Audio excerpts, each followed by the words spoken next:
Hi, welcome back.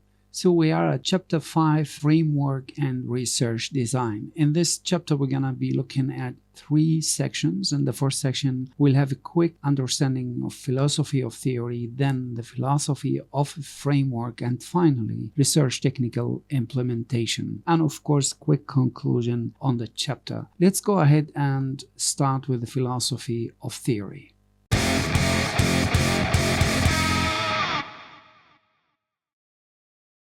In this section, we'll be looking at 3 outlines. On the first outline, we'll have a quick introductory, and then we'll proceed to illustrate the meaning of theory and finally expression of variables. So far, we have discussed 2 important paradigms or methodology to conduct your research. The first one is the qualitative approach or research paradigm, and then the quantitative research paradigm. The actual difference between them is as follows. Both of them, of course, there is a starting point. But after the start in the qualitative research paradigm, we have observation. On the other hand, after the start of a quantitative research paradigm, we have a theory. Just keep in mind that either observation or theory, either one of them will have their own procedures afterward. But to differentiate between both of them, in the qualitative world of research paradigm, we start by observing something. We observe a phenomena, we observe the world or the universe around us, and based on that observation, we construct procedures to come up with the final results. Those results will be later on available as a kind of theory or as a kind of hypothesis available for testing or for use. On the quantitative research methodology or paradigm, basically, as we said, the theory is available or the hypothesis is available, and what we can do, we make use of it, and then we proceed into the procedure to produce a final results. Now, in the real world, the real question is, your research shall be taken as a complete qualitative research paradigm or as a complete quantitative research paradigm? The answer is none, because most of the time you'll find yourself bouncing between these paradigms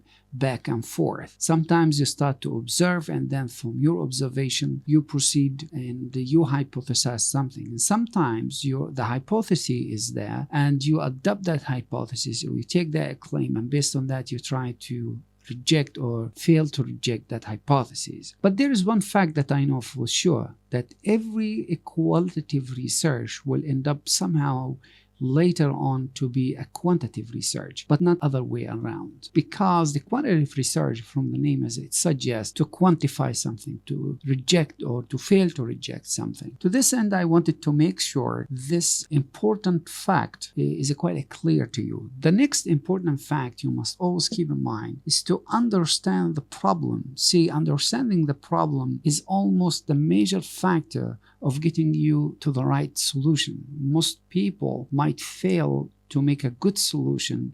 The reason actually is not related exactly to the way they conducted the research, but to the way they understood the problem. So I wanted to stress the fact, understanding the problem is a very important actual skill to get you to the right solution. Next fact I wanted also to emphasize is to understand the research environment. And the environment is a component of many different elements. For example, the culture is one of those elements. So understanding the culture is quite important.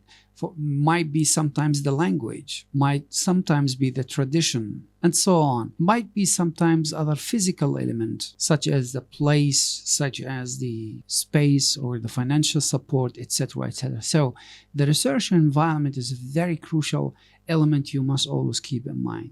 So that was a quick introductory. We're ready to go ahead and explore the next outline, and that is to make a quick illustration on the meaning of theory. I will see you then.